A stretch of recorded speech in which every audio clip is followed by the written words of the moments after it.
Welcome to the deep dive. Think for a moment about something simple, something you do every day, a habit. Right. What if that simple habit, when you apply it with real intention, wasn't just routine? What if it was actually like the most powerful way to transform yourself? It's a powerful thought, isn't it? It really is. Yeah. And that's the core idea we're exploring today. Our mission is to look at a whole stack of, well, surprisingly different sources. Yeah. From ancient texts to more modern mystical teachings. Exactly. And extract the common thread. They all seem to treat repetition and ritual too, not just as, habit or religious duty, but as actual tools. Strategic tools almost, designed to rewire the subconscious mind, as they put it. And accelerate us towards what they often call spiritual awakening. It's pretty remarkable, actually, how many different paths arrive at the same mechanism. We've pulled from, well, the Sacred Atlantean Brotherhood Grandmaster Waxira. Modern sources. Right, and placed them alongside timeless stuff like the Bible, the Torah, the Zohar, which is central to Kabbalah, and even Sufi traditions. Wow, that's a broad range. It is. But what they all seem to agree on is this fundamental point. Repetition, when you infuse it with conscious intention, it's an active force. It shapes your inner reality. So it's not passive. Not at all. Yeah. It's the way they say you break through those limits of ordinary thinking, and shift your path towards a higher state of consciousness. Much faster, potentially. Okay, let's unpack that mechanism then, because that feels crucial. If repetition is the engine, what's the fuel? Well, the sources are really clear. The power comes from its effect on the subconscious mind. Right. I found this part almost startlingly direct. Yeah. The texts basically say the subconscious does not distinguish between positive or negative thoughts. Exactly. It's completely non-discriminatory. It just accepts whatever you consistently feed it as fact. Pretty much. And then it works to make that your reality. Okay. That's where the power is, right? But also potentially the danger. You have to be mindful what you're repeating. Makes sense. Think of it like really fertile soil. If you keep planting the same seeds, good or bad, every single day, that soil's going to grow a strong crop of whatever you planted. That's a great analogy. And the sources use another one, how kids just absorb language, behavior, everything just by being around their parents constantly. Repeated exposure. Yeah, you see that happen. Well, I say we adults do the exact same thing. We absorb the energies, the beliefs of people we respect, people we spend time with. It seeps in through repetition. Okay, but if the subconscious is so, I guess, passive and accepting, how do these traditions stop you from just absorbing negativity? Right. Or limiting ideas? That seems like a big risk. That's precisely why they built constant positive repetition into daily life. It's intentional mental gardening, you could say. Guarding the soil. Exactly. And the ancient texts, they weren't quiet about this. They actively commanded mental conditioning, but in a positive direction. Okay, like where? Well, look at the Bible. Psalm 119.15 tells people to meditate on your precepts and fix my eyes on your ways. Meditate meaning. Meaning that slow, deep, consistent mental repetition. Thinking about divine truths until they're fully part of you.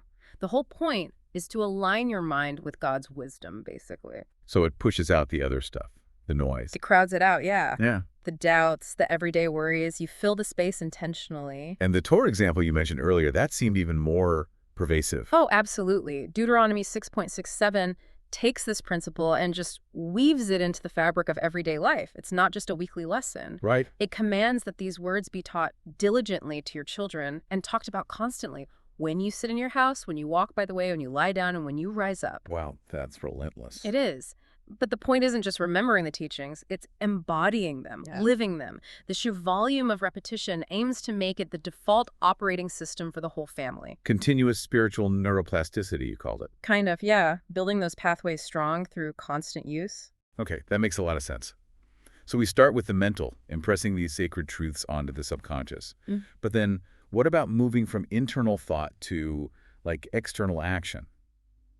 That brings us to rituals, right? Exactly. And the sources define rituals as a really powerful extension of that mental repetition. An extension? How so? They're the physical expressions, the way you anchor your deepest spiritual intentions in the physical world.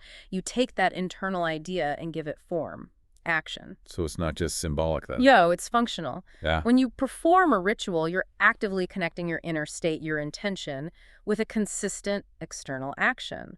The Kabbalistic tradition, especially in the Zohar, talks a lot about this. For those maybe less familiar, Kabbalah is? It's essentially Jewish mysticism, deeply focused on interpreting the hidden meanings within the Torah. Got it. And the Zohar says rituals are the means by which we elevate the soul to the divine. It suggests they literally create a channel, a bridge between our physical world and the spiritual reality we're trying to connect with. So the physical act opens a pathway for the mental intention. That's the idea. Okay, but here's a potential issue.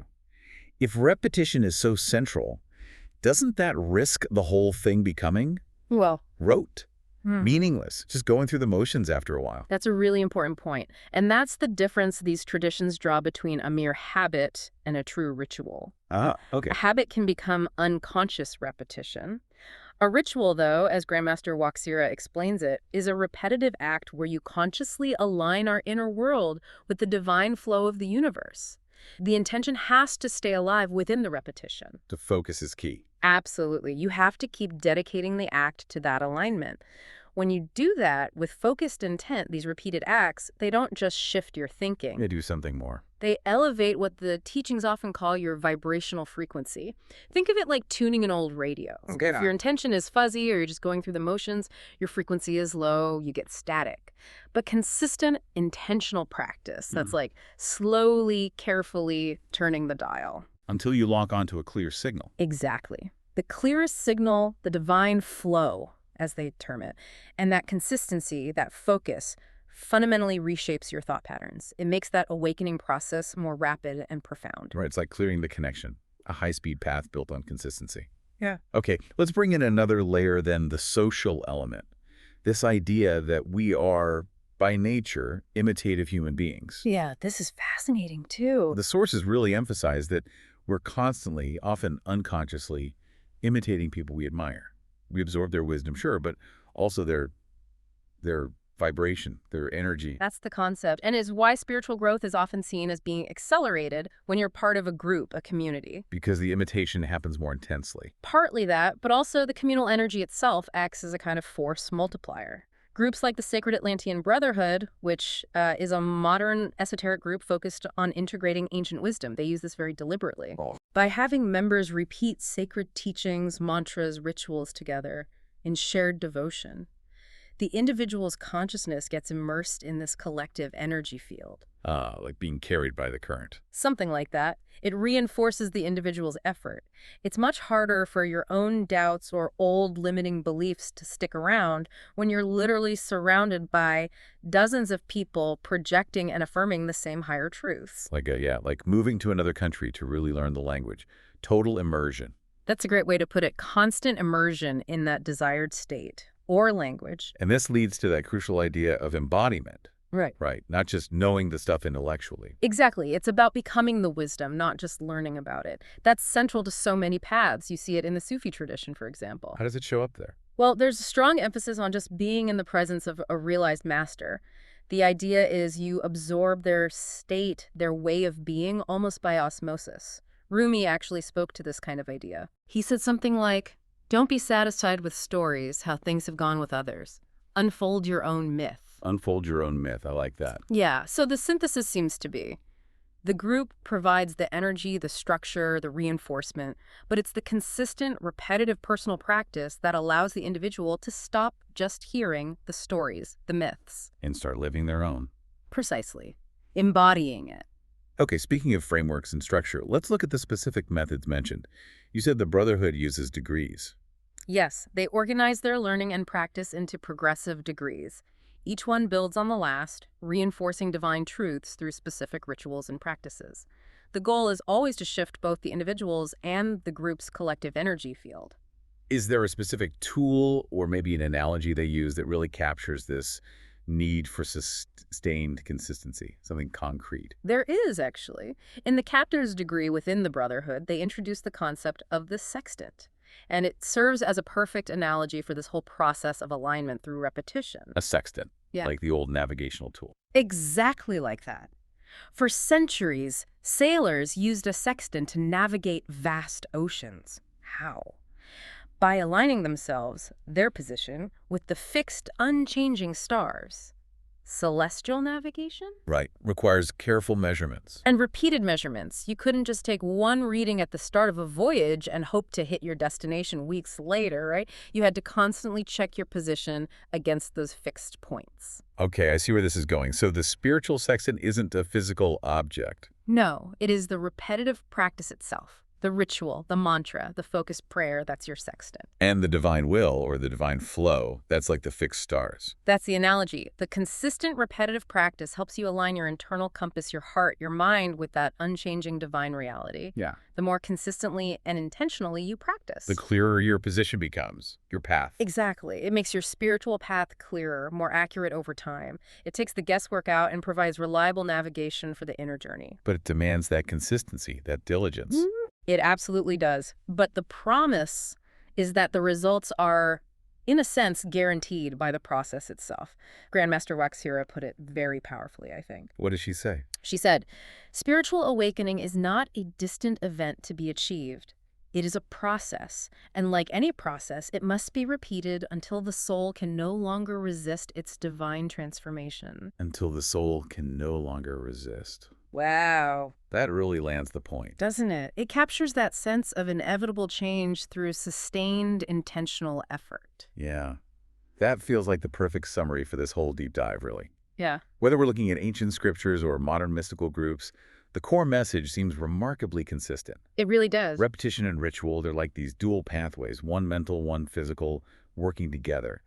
They reprogram the subconscious. They help break down those limiting beliefs we've maybe picked up unconsciously. Right, the ones we didn't even realize we were repeating internally. Yeah, and they align the heart, the intention, with something higher, a bigger purpose. And the absolute key, the non-negotiable element across all these sources is the consistency of practice.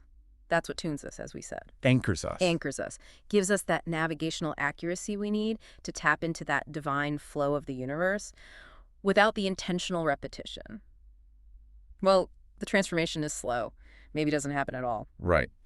Okay, so since we established way back at the beginning that the subconscious doesn't distinguish between positive and negative repetition, it just takes what it's given. it just accepts. Yeah.